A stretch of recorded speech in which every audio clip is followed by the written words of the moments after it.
हगे अपन बना के सपना देखा के चल गे नितिया के भवनमा में। अपन बना के सपना देखा के चल गे नितिया के भवनमा में। दरिया पी के गिरल हियौ छौड़ी के पासी खाना में।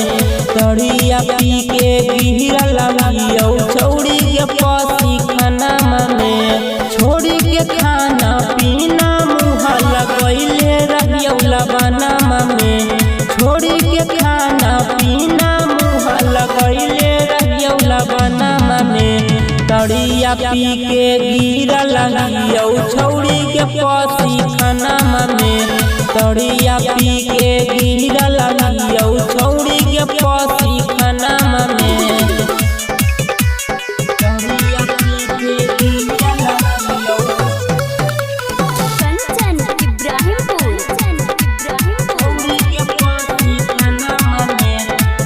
पल भर में तोड़ देही कैल सब प्यार गे।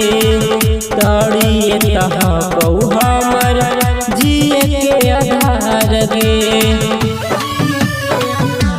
सोना पल भर में तोड़ देही कैल सब प्यार गे।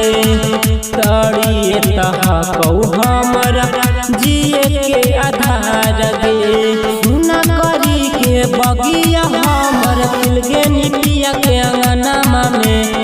सुना करी के बगिया हमर खिल गे नितिया के अंगनमा में। दरिया पी के गिरल हियौ छौड़ी के पासी खाना में।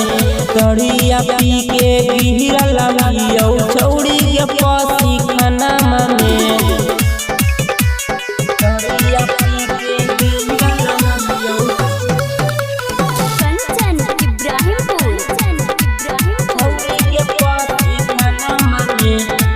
मीठी मीठी बात तोरा बहुत सताबोगे।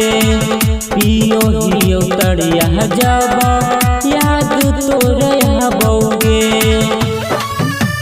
तेरे सोना मीठी मीठी बात तोरा बहुत सताबोगे।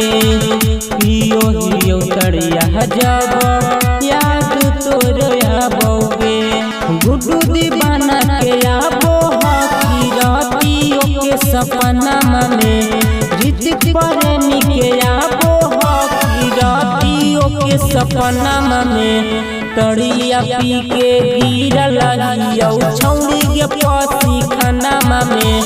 तड़िया पी के गिरल हियौ छौड़ी के पासी खाना